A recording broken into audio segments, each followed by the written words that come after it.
Secrets by Bernard Laverty, 1977. He had been called to be there at the end. His great-aunt Mary had been dying for some days now, and the house was full of relatives. He had just left his girlfriend's home. They had been studying for A-levels together, and had come back to the house to find all the lights spilling onto the lawn and a sense of purpose which had been absent from the last few days. He knelt at the bedroom door to join in the prayers. His knees were on the wooden threshold, and he edged them forward onto the carpet. They had tried to wrap her fingers around a crucifix, but they kept loosening. She lay low on the pillow, and her face seemed to have shrunk by half since he had gone out earlier in the night. Her white hair was damped and pushed back from her forehead. She twisted her head from side to side, her eyes closed. The prayers chorused on, trying to cover the sound she was making deep in her throat. Someone said about her teeth, and his mother leaned over her and said,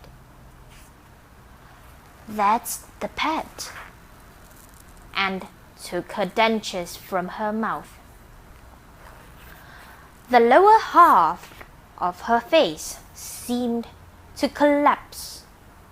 She half opened her eyes but could not raise her eyelids enough and showed only crescents of white. "Hail Mary, full of grace," the prayers went on. He closed his hands over his face so that he would not have to look, but smelt the trace of his girlfriend's hand cream from his hands. The noise, deep and guttural, that his aunt was making became intolerable to him. It was as if she were drowning. She had lost all the dignity he knew her to have. He got up from the floor and stepped between the others who were kneeling and went into her sitting room off the same landing. He was trembling with anger or sorrow, he didn't know which. He sat in the brightness of her big sitting room at the oval table and waited for something to happen. On the table was a cut glass vase of irises, dying because she had been in bed for over a week. He sat staring at them. They were withering from the tips inward, scrolling themselves delicately, brown and neat, clearing up after themselves. He stared at them for a long time until he heard the sounds of women weeping from the next room.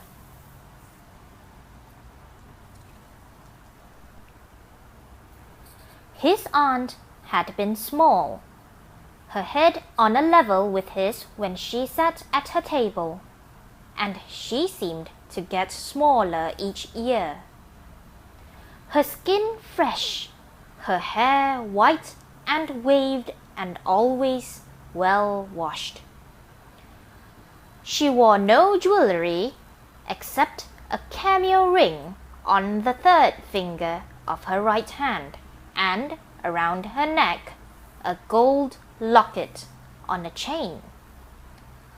The white classical profile on the ring was almost worn through, and had become translucent and indistinct.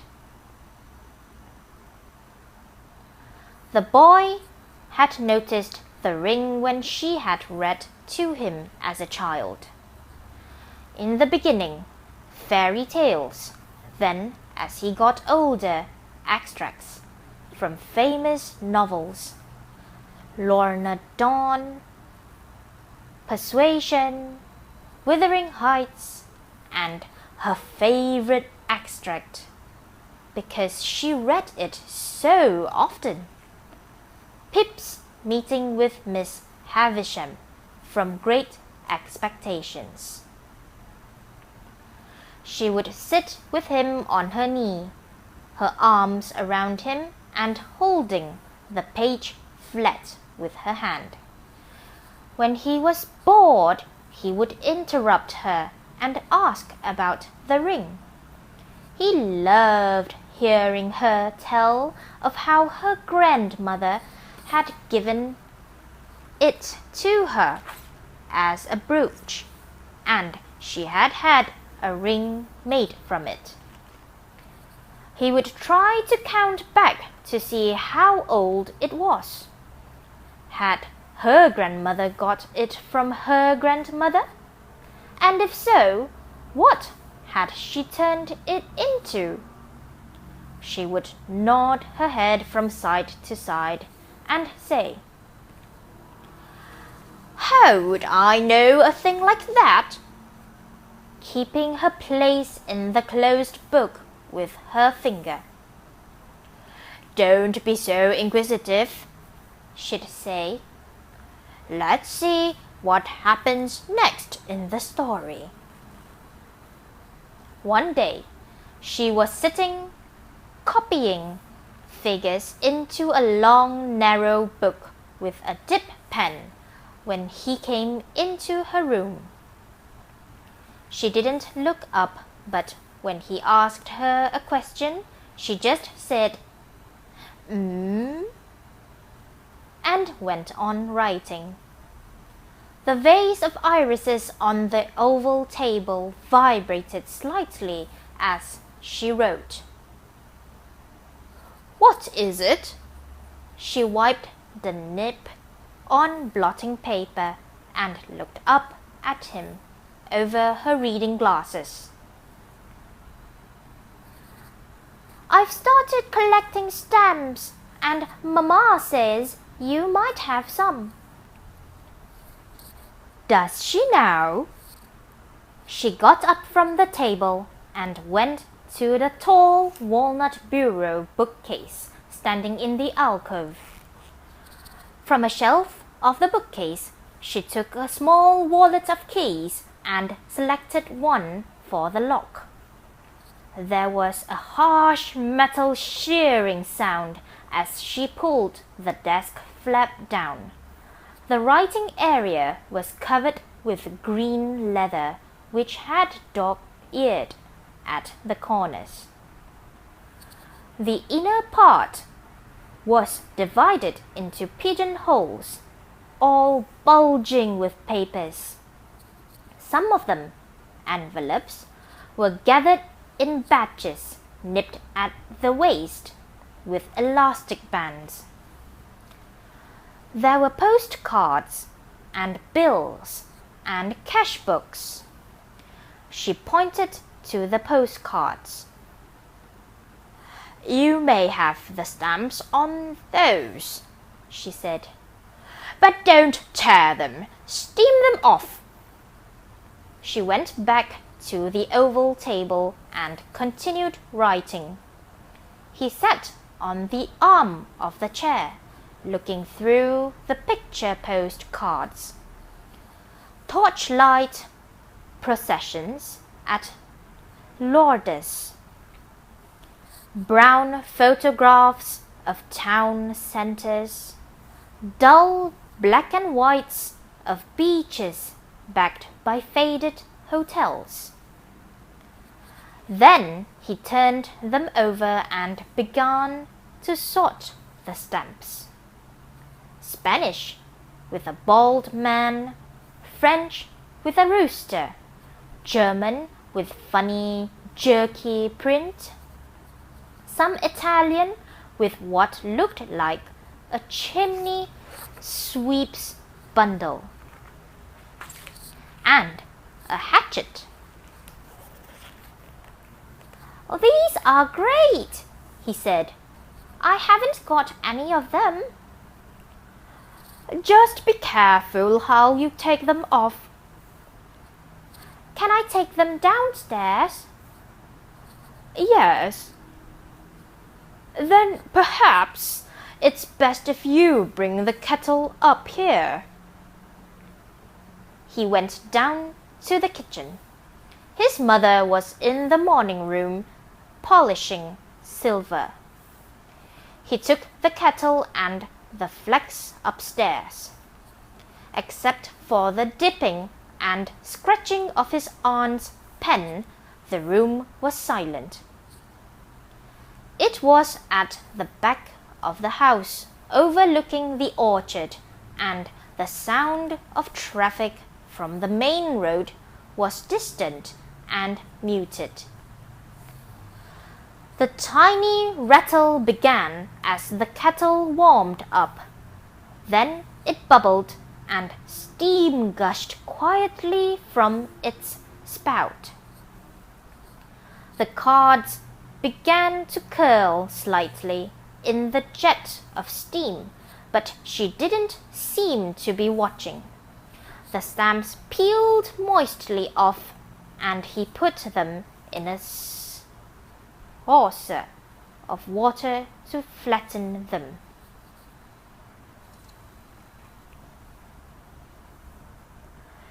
"Who is Brother Benignus?" he asked. She seemed not to hear him. He asked again, and she looked over her glasses. "He was a friend." His flourishing signature appeared again and again, sometimes Bro Benignus, sometimes Benignus, and once Iggy. "Is he alive?" "No, he's dead now. Watch the kettle doesn't run dry." When he had all the stamps off, he put the postcards together and replaced them in the pigeonhole. He reached over towards the letters, but before his hand touched them, his aunt's voice, harsh for once, warned. She moved her pen from side to side. "Do not touch," she said, and smiled. "Anything else? Yes. That section? No." She resumed her writing. The boy went through some other papers and found some photographs. One was of a beautiful girl. It was very old-fashioned, but he could see that she was beautiful. The picture was a pale brown oval set on a white square of card. The edges of the oval were misty. The girl in the photograph was young and had dark hair, scraped severely back and tied like a knotted rope on the top of her head. High arched eyebrows, her nose straight and thin, her mouth slightly smiling, yet not smiling, the way a mouth is after smiling. Her eyes looked out at him, dark and knowing and beautiful. "Who is that?" he asked. "Why?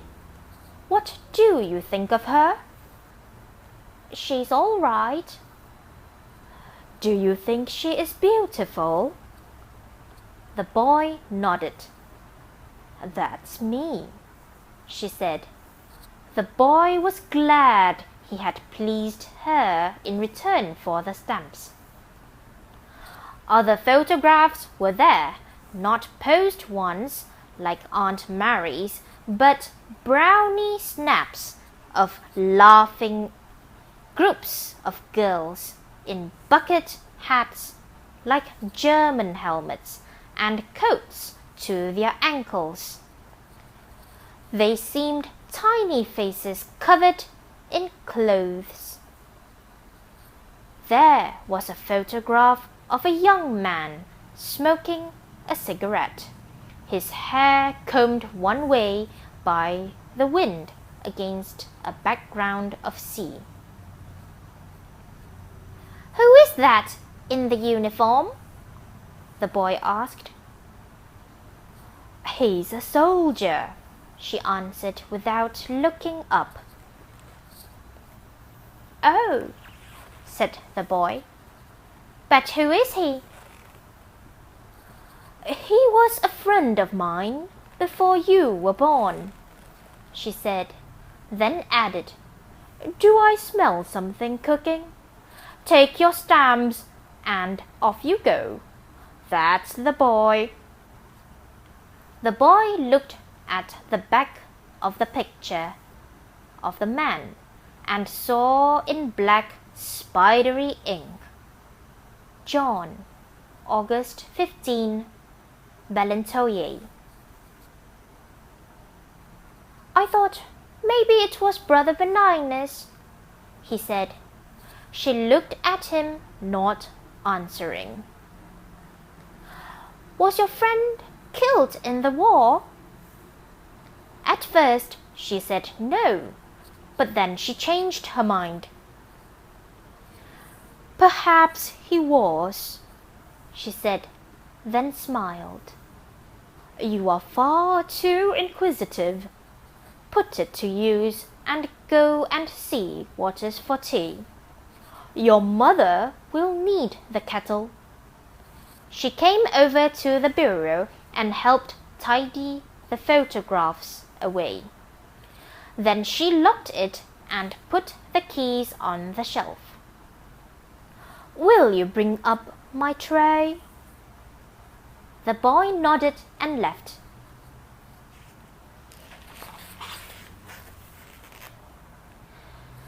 It was a Sunday evening, bright and summery. He was doing his homework, and his mother was sitting on the carpet in one of her periodic fits of tidying out the drawers of the mahogany sideboard. On one side of her was a heap of paper scraps, torn in quarters and bits of rubbish. On the other, the useful items that had to be kept. The boy heard the bottom stair creak under Aunt Mary's light footstep. She knocked and put her head round the door and said that she was walking to devotions. She was dressed in her good coat and hat, and was just easing her fingers into her second glove.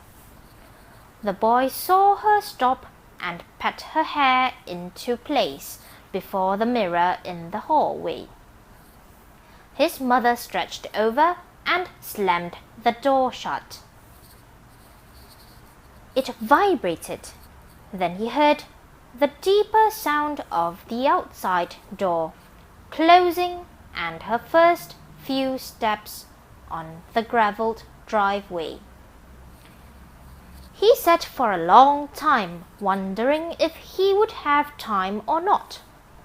Devotions could take anything from 20 minutes to 3/4 of an hour, depending on who was saying it. 10 minutes must have passed. Then the boy left his homework and went upstairs and into his aunt's sitting room. He stood in front of the bureau, wondering. Then he reached for the keys.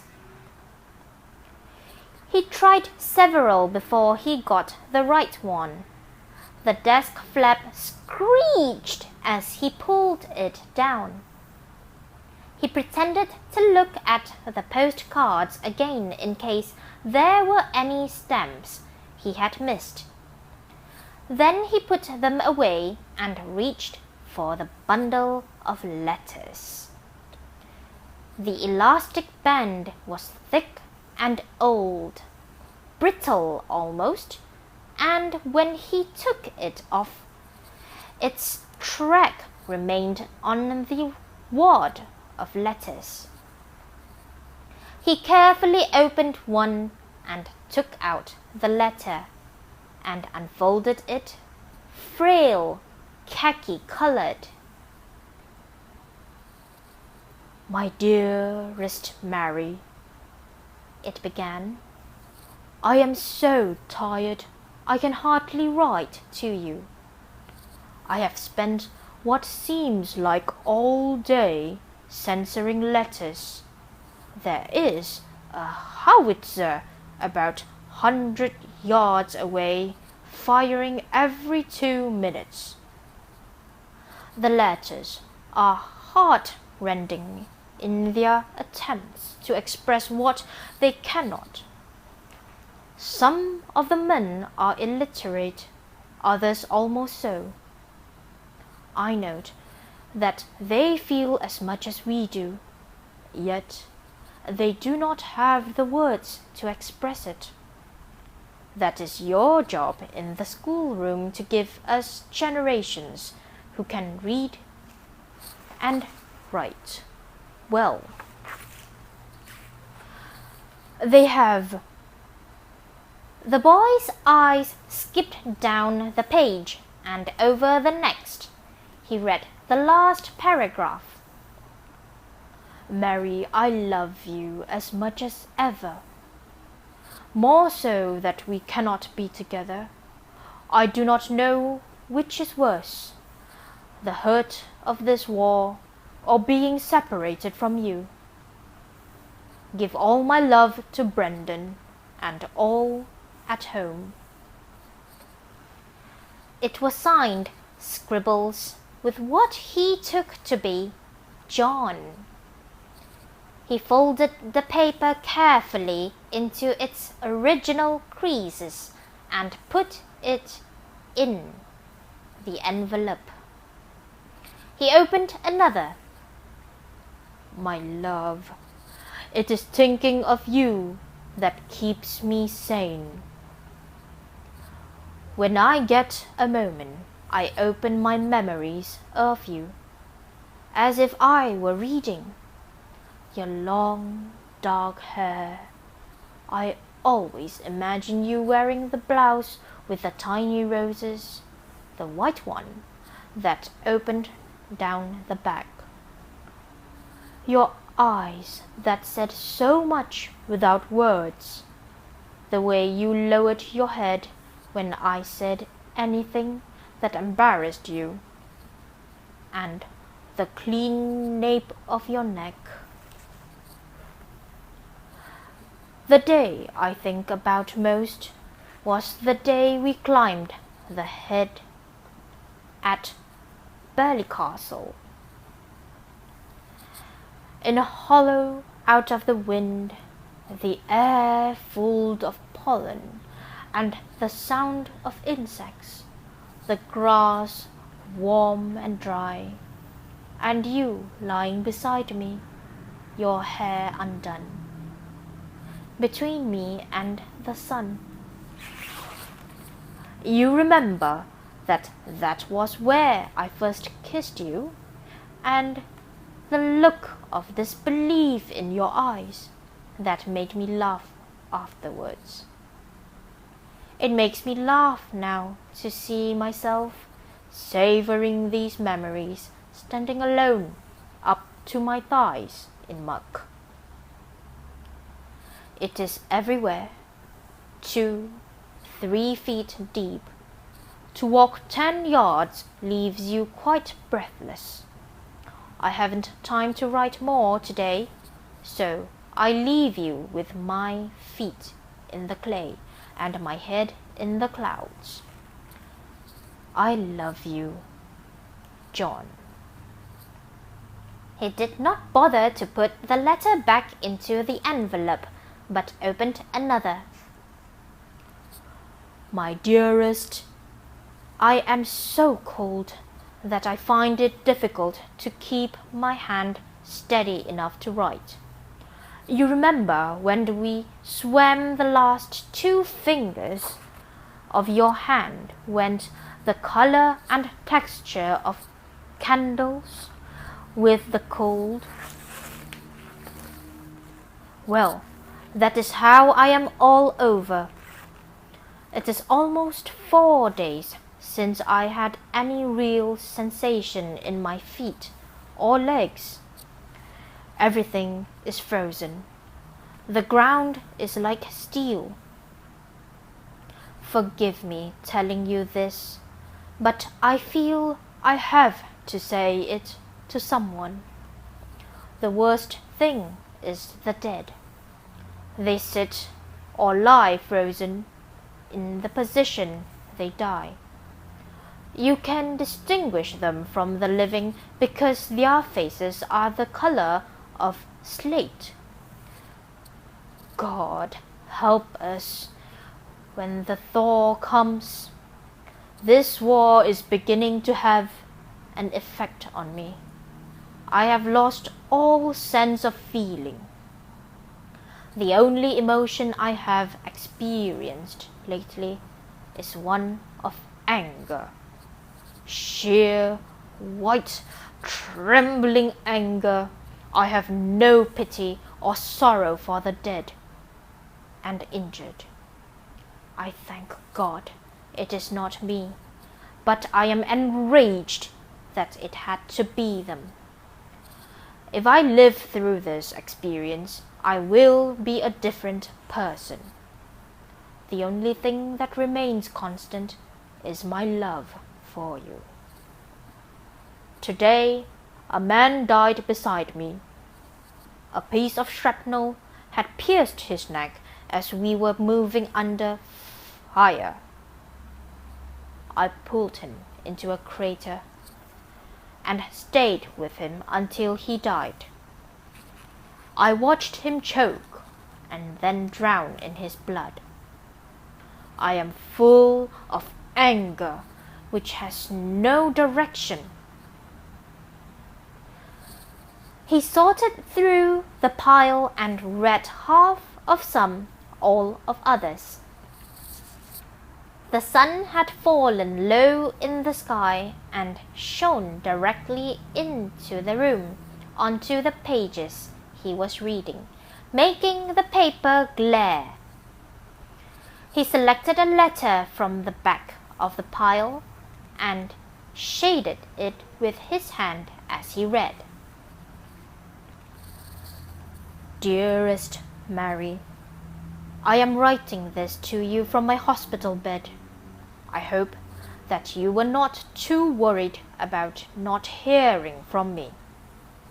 I have been here, so they tell me, for 2 weeks, and it took another 2 weeks before I could bring myself to write to you this letter.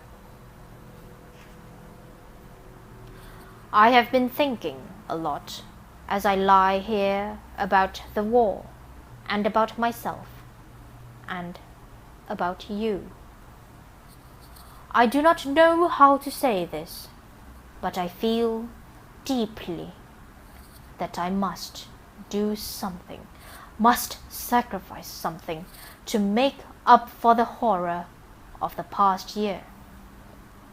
In some strange way, Christ has spoken to me through the carnage.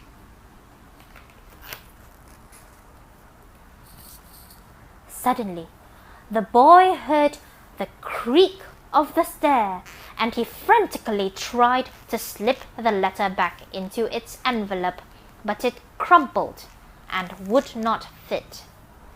He bundled them all together.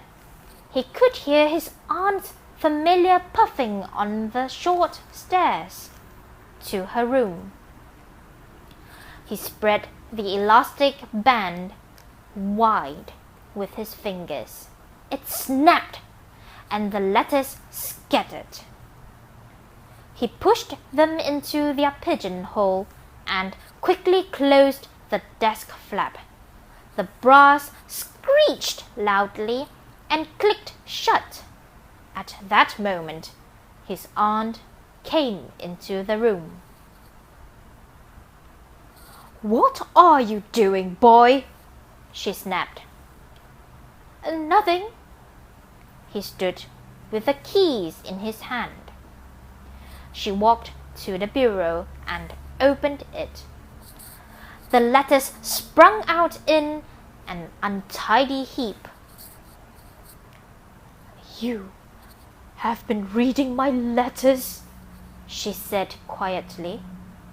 Her mouth was tight with the words and her eyes blazed. The boy could say nothing.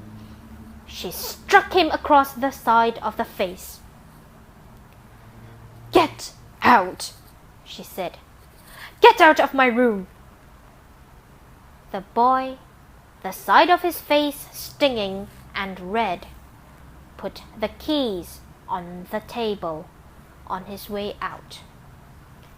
When he reached the door, she called him. He stopped, his hand on the handle. "You are dirt," she hissed, "and always will be dirt. I shall remember this till the day I die."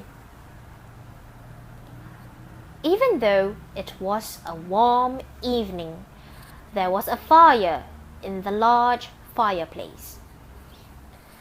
His mother had asked him to light it so that she could clear out Aunt Mary's stuff. The room could then be his study, she said. She came in and, seeing him at the table, said, "I hope I'm not disturbing you." "No."